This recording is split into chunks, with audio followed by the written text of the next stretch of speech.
Well, congratulations, Harry and Charles. You've just turned what could have been the royal reconciliation of the century into the most spectacular diplomatic disaster since Harry wrote that book. Today, we're diving headfirst into the absolute chaos that is the latest Harry and Charles peace talks. And trust me, it's messier than a toddler's birthday party at Buckingham Palace. Welcome back to Royal Cookies, where we serve up the juiciest royal gossip with a side of heart-wrenching humanity.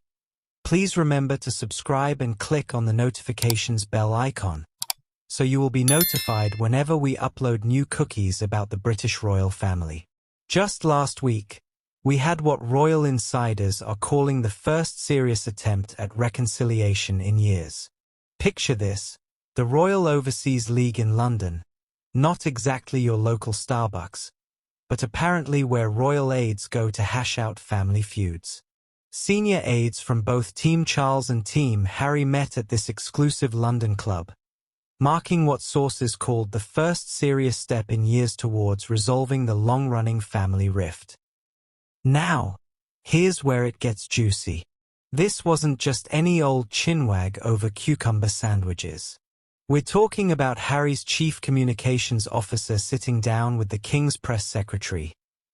Basically the people whose job it is to make sure their bosses don't look like complete muppets in the media. The irony? They're about to become the biggest story themselves. The meeting itself was apparently quite civilized.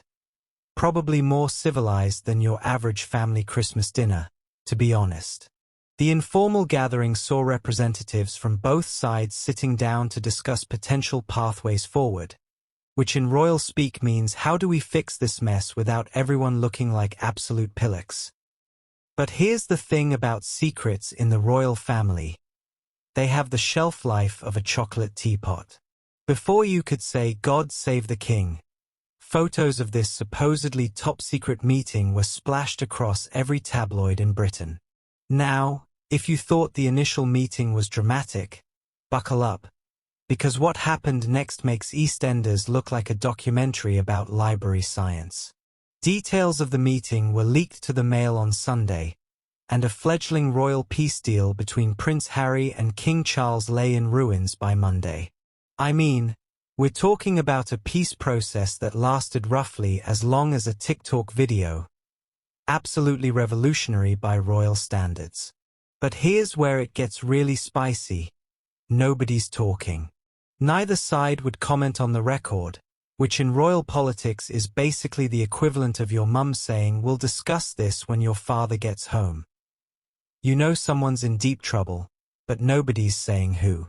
Royal expert Hugo Vickers has revealed who stands to gain from the leaked London Peace Summit.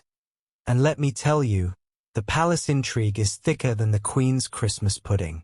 Some experts are pointing fingers at various factions within the royal household, because apparently, even the staff have picked sides in this family feud.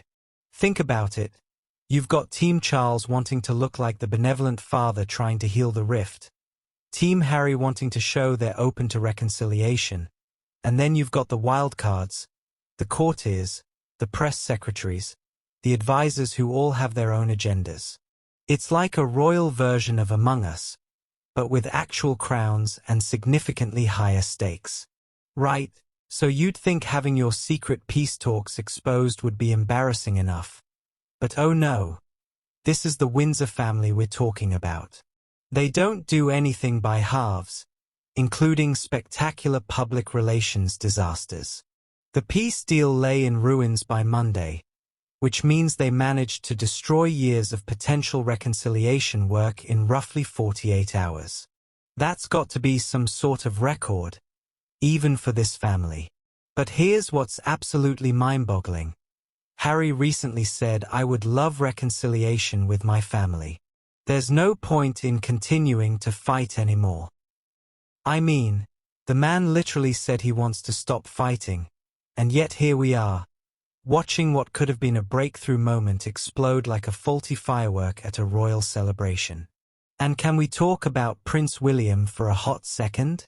Because his absence from these peace talks is louder than a foghorn at a funeral. Prince William's absence at King Charles and Prince Harry's peace summit could be a warning shot, according to experts. It's like watching a family dinner where one brother refuses to come to the table while the other two try to pretend everything's fine. Except this family dinner could literally determine the future of the monarchy. So, slightly higher stakes than your average Sunday roast. The really tragic part? This could have been it. This could have been the moment where the royal family finally started healing from the chaos of the past few years. Instead, we get another chapter in what's becoming the longest-running soap opera in British history. King Charles isn't getting any younger, and with his health concerns making headlines, there's genuine pressure to get the family house in order. Prince Harry and Meghan Markle aim to mend ties with King Charles III amid his health issues. The subtext here is crystal clear. Time is running out for reconciliation, and everyone knows it. Think about it from Charles's perspective for a minute. You've waited your entire life to be king. You finally get the crown, and your family is scattered to the four winds. One son is in California writing tell-all books and doing Netflix documentaries, while the other is probably still not speaking to him properly. And Harry? Well, he's caught between wanting to repair his relationship with his father and not wanting to compromise the new life he's built in America. Efforts to mend the deep rift between Prince Harry and King Charles have advanced, as top aides representing both sides held a private meeting in London last week, which shows there's genuine movement on both sides. Because here's the thing about leaked peace talks. They don't just damage the current attempt at reconciliation. They make future attempts infinitely harder. Every conversation now has to happen with the knowledge that someone, somewhere, might be taking notes for the next tabloid exclusive. Drop your thoughts in the comments below. I want to know if you're Team Sophie or if you think I'm seeing green where there's just good fashion sense. If you're obsessed with royal strategy and environmental impact like I am, make sure you're subscribed to Royal Cookies because we're serving up the most sustainable royal content on YouTube. And remember, in a world full of fast fashion and royal scandals, sometimes the most revolutionary thing you can do is wear your values on your sleeve, preferably in a gorgeous shade of green. Sophie's proving that environmental activism isn't just about what you do, it's about who you become. Until next time, keep munching on those eco-friendly royal cookies.